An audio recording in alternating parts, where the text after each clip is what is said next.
So hello dear students, this is Vibha Chaturvedi, your commerce faculty. And सबसे पहले तो मैं सारे एस्पिरेंट्स को जो यूजीसी नेट कॉमर्स के लिए कल अपेयर होने वाले हैं उन सबको ऑल द वेरी बेस्ट बोलना चाहूँगी।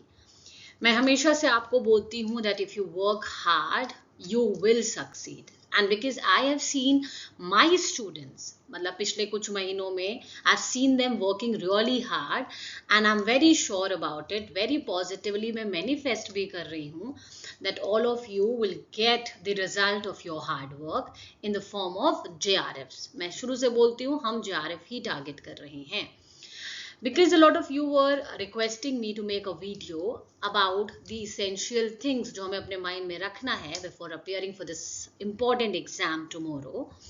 So let's talk about all of those important points one by one। तो सबसे पहले तो मैं हमेशा स्टार्टिंग से बोलती हूँ बी वेरी पॉजिटिव। इस पॉइंट ऑफ टाइम में believe me I have been through it. मैंने एग्जाम दिया है या जब भी आप कोई भी अदर एग्जाम की प्रिपरेशन करते हो, जब आप एग्जाम से बहुत नज़दीक होते हो, when you actually approach the exam, हमें ऐसी नर्वसनेस होती है that we might forget everything, या हम सब कुछ भूल रहे हैं already, which is very genuine. अगर हमने बहुत अच्छे से कॉन्सेप्चुअल क्लैरिटी के साथ किसी टॉपिक किसी सब्जेक्ट को समझा है, बिलीव मी जब आपके सामने वो क्वेश्चंस आएंगे you will get through it.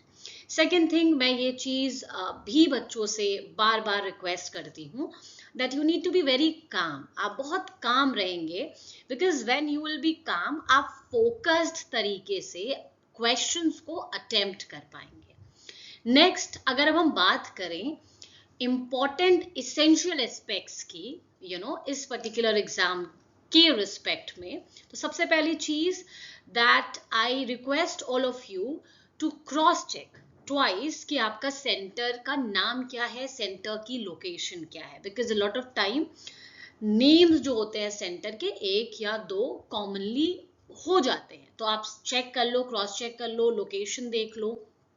दूसरी इंपॉर्टेंट चीज, जब आपको लोकेशन पता है आप गूगल मैप से एक बार ड्यूरेशन देख लो, टाइम देख लो, ठीक है, एंड आप ट्राई करो कि आप सेंटर पे एग्जाम से 60 to 70 मिनट्स पहले पहुंच जाओ, to reach at the centre before 60 to 70 minutes. Third important thing that आपको आपका एडमिट कार्ड अपने साथ कैरी करना है, तो do carry a copy of your admit card. आपका एक वैलिड आईडी प्रूफ भी आपको अपने साथ रखना है, एंड साथ साथ you have to carry 2 passport size photograph. तो जितनी भी आपके पास पासपोर्ट साइज फोटोग्राफ्स है वो सारी की सारी आप अपने पास अभी संभाल के रख लो। नेक्स्ट, अब बात करते हैं कि हम क्वेश्चंस को कैसे अटेम्प्ट करें। लाइक आई सेड, आप अगर हार्डवर्क करते हो एंड बिकॉज आपने ऑलरेडी पिछले कुछ महीनों से कंसिस्टेंटली हार्डवर्क किया है, तो आप गेट थ्रू कर जाओगे क्वेश्चन से। अब हमें क्वेश्चंस को अटेम्प्ट कैसे करना है, तो सबसे पहले तो हम ये चीज अपने ध्यान में रखेंगे कि हम क्वेश्चंस को बहुत ही केयरफुली पढ़ेंगे, because I always say a question properly red is half solve. अगर आप क्वेश्चन को प्रॉपरली पढ़ रहे हो तो वो आप ये मानो कि आपने उसे आधा सॉल्व भी कर लिया है। नेक्स्ट, आपके कुछ स्ट्रॉन्ग टॉपिक्स होते हैं, कुछ स्ट्रॉन्ग आपके सब्जेक्ट्स होते हैं, बिकॉज यूजीसी नेट कॉमर्स में पेपर 1 में भी आपके पास 10 सब्जेक्ट्स हैं, पेपर 2 में भी आपके पास 10 सब्जेक्ट्स हैं। तो जो भी आपके स्ट्रॉन्ग सब्जेक्ट्स हैं, स्ट्रॉन्ग एरियाज हैं जो आपको आसान लगते हैं, ट्राई करें कि पहले आप उन क्वेश्चंस को अटेम्प्ट करें।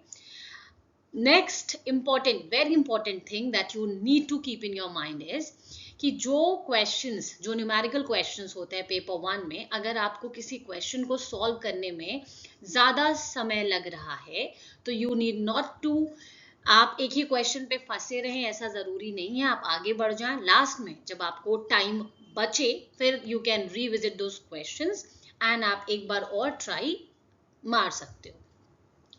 फिर एक और इम्पोर्टेंट पॉइंट आता है कि इस एग्ज़ाम में आपकी कोई नेगेटिव मार्किंग नहीं है, तो हम सब यही कोशिश करेंगे that we attempt all the questions. जितने आपके 150 क्वेश्चंस जो हैं, हम ट्राई करेंगे कि सारे के सारे क्वेश्चंस हम प्रॉपर्ली अटेम्प्ट करें। अब जब मैं आपके साथ प्रीवियस ईयर क्वेश्चंस करा भी रही थी, फिर भी मैं आपको बता रही थी कि बेटा कभी कभी आपके जो ऑप्शंस होते हैं ना, वो आपको ऑलरेडी हिंट देते हैं।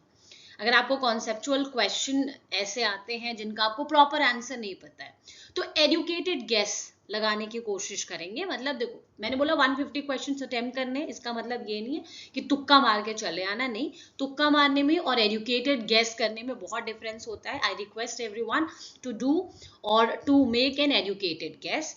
नेक्स्ट इंपॉर्टेंट थिंग जो मैं आप सबसे रिक्वेस्ट करती हूँ कि जब आप एग्जाम सेंटर पे पहुंचे, बहुत सारे बच्चे जो हैं वहाँ पे ऑलरेडी सेंटर पे होंगे एंड बहुत सारे बच्चे जो हैं वो रिवाइज कर रहे होंगे। एंड कभी भी आप किसी ऐसे डिस्कशन का पार्ट ना बने जहाँ पे वो कोई ऐसा टॉपिक डिस्कस कर रहे हैं जिसके बारे में आपने सुना ना हो, बिकॉज इससे क्या होता है, हमारा कॉन्फिडेंस लेवल जो है वो लो होता है। तो do not participate in any kind of discussion. अगर आपके पास टाइम है, आपके पास आपके नोट्स हैं, तो जो आपने अभी तक पढ़ा है आप उसी को रिवाइज करो, ठीक है। किसी नए कॉन्सेप्ट को अभी एग्जाम के एक दिन पहले भी पढ़ने की कोई जरूरत नहीं है। और एक last request as your educator, as your mentor, मैं आपसे कर रही हूँ, आज आप प्रॉपरली टाइम पे सोएंगे, because see you need to be very fresh before appearing for your exam.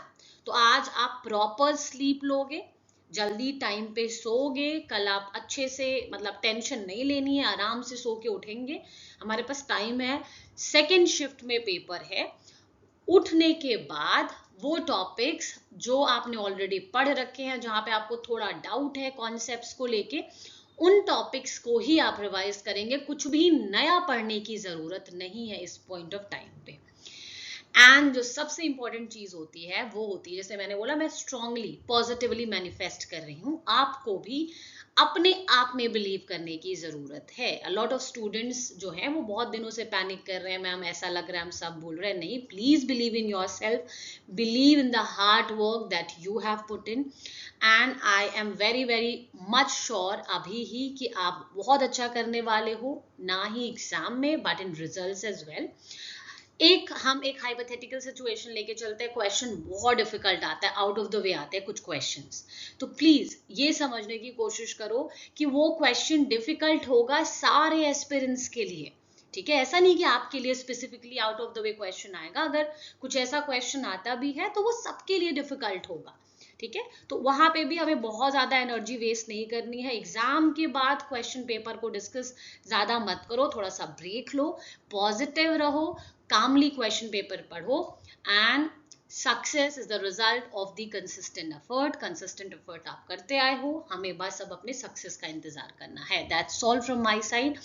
Again I wish you all the very best, and please do not forget to share कैसा आपका एक्सपीरियंस रहा after giving the exam, कैसे ये level of questions आए, कैसा paper रहा, with me in the comment section tomorrow after your exam. After your exam, I'll do the analysis of the question paper as well. Thank you so much. All the very best. And I believe in you all, so you all need to believe in yourself too. That's all. Thank you so much.